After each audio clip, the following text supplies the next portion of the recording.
കണക്കുകൂട്ടലുകൾ നടത്തുമ്പോൾ ഇടതു വലതു മുന്നണികൾക്ക് ഏറ്റവും നെഞ്ചിടിപ്പുള്ള മണ്ഡലം കണ്ണൂർ തന്നെ. കേരളത്തിലെ കോൺഗ്രസിന്റെ അമരക്കാരൻ കൂടിയായ സുധാകരനെതിരെ മത്സരിക്കുന്നത് CPM-ന് ഏറ്റവും കൂടുതൽ സംഘടനാ സംവിധാനമുള്ള ജില്ലയുടെ സെക്രട്ടറി MV ജയരാജൻ. കണ്ണൂരിൽ CPM-നെ നേർക്കുനേർ നിന്ന് നേരിട്ട് നേതാവായ സുധാകരന് മുന്നിൽ ജില്ലാ സെക്രട്ടറിക്ക് അടിപതറിയാൽ CPM-ന് അതും പ്രഹരമാകും. അതുകൊണ്ട് അരയും തലയും മുറുക്കിയുള്ള പ്രചാരണമാണ് പാർട്ടിയുടേത്. KPCC അധ്യക്ഷൻ പരാജയപ്പെടുന്ന സാഹചര്യം കോൺഗ്രസിനും ചിന്തിക്കാവുന്നതല്ല. തെരഞ്ഞെടുപ്പാനന്തരം അതിന്റെ അലയൊലികൾ പാർട്ടിയുടെ മുന്നോട്ടു പോക്കിന് തന്നെ ഭീഷണി സൃഷ്ടിക്കും. ഏറ്റുമുട്ടുന്നത് കോൺഗ്രസ് എന്നതിനേക്കാൾ സുധാകരനോടാണ് എന്ന ചിന്തയിലാണ് ശക്തി കേന്ദ്രങ്ങൾ ഉഴുതുമറിച്ച് CPM പ്രചാരണം നടത്തുന്നത്. സുധാകരനെ വ്യക്തിപരമായി ലക്ഷ്യമിട്ടുകൊണ്ടുള്ള പ്രചാരണം ആസൂത്രണം ചെയ്യുന്നതും അതുകൊണ്ടാണ്.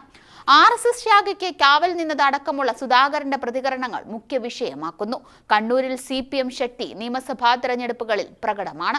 വിജയിക്കുന്ന മണ്ഡലങ്ങളിൽ ലഭിക്കുന്നത് വലിയ ഭൂരിപക്ഷവും. എന്നാൽ ലോക്സഭാ തെരഞ്ഞെടുപ്പുകളിൽ ഈ രീതിക്ക് മാറ്റമുണ്ടാകാറുമുണ്ട്. അത് പ്രതിരോധിക്കുന്നതിനുള്ള പരിശ്രമമാണ് CPM പ്രധാനമായും നടത്തുന്നത്.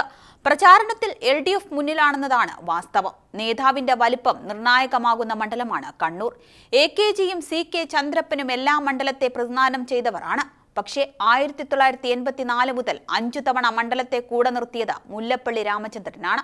6ാം തവണ പക്ഷേ AP അബ്ദുള്ളക്കുട്ടി മണ്ഡലം LDFിലേക്ക് തിരിച്ചുപിടിച്ചു. 2009 K സുധാകരൻ ഇറങ്ങിയാണ് വീണ്ടും കണ്ണൂർ മണ്ഡലം UDFന്റെ കയ്യിലെത്തിച്ചത്. 2014 പക്ഷേ കാലിടറി. PK ശ്രീമതി ജയിച്ചു. 2019 ശ്രീമതി സുധാകരൻ പോര ആവർത്തിച്ചു. ഇടതുപക്ഷത്തിന്റെ കോട്ടകളിൽ പോലും സുധാകരൻ ലീഡ് നേടി ജയിച്ചു. ഇത്തവണ മത്സരിക്കാനെത്തുമ്പോൾ സുധാകരൻ കേരളത്തിലെ കോൺഗ്രസിന്റെ അമരക്കാരനാണ്.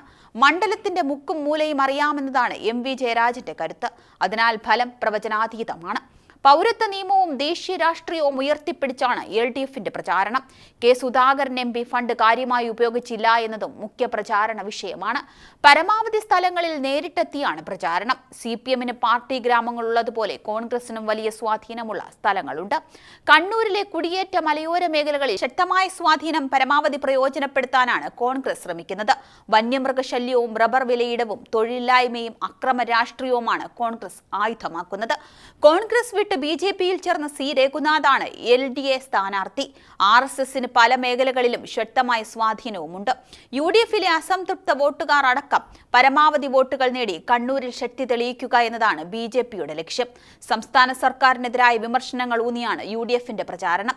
പാനൂർ ബോംബ് സ്ഫോടനവും ബോംബ് നിർമ്മാണവും ജില്ലയിലെ അക്രമ രാഷ്ട്രീയവും രക്തസാക്ഷി പട്ടികയും UDF എടുത്തുകാട്ടുന്നുമുണ്ട്. വർഗീയതയ്ക്കെതിരെ ഇന്ത്യ നിലനിൽക്കേണ്ടതിന്റെ ആവശ്യകതയാണ് ഓരോ പ്രചാരണ പരിപാടിയിലും LDF എടുത്തുകാട്ടുന്നത്. ഇന്നത്തെ കോൺഗ്രസ് നാളെ BJP ആണെന്നതും അവർ ഊന്നിപ്പറയുന്നുണ്ട്. കേന്ദ്രത്തിൽ അധികാരത്തിലിരിക്കുന്നതിന്റെ നേട്ടങ്ങൾ എണ്ണിപ്പറഞ്ഞാണ് NDA വോട്ട് തേടുന്നത്.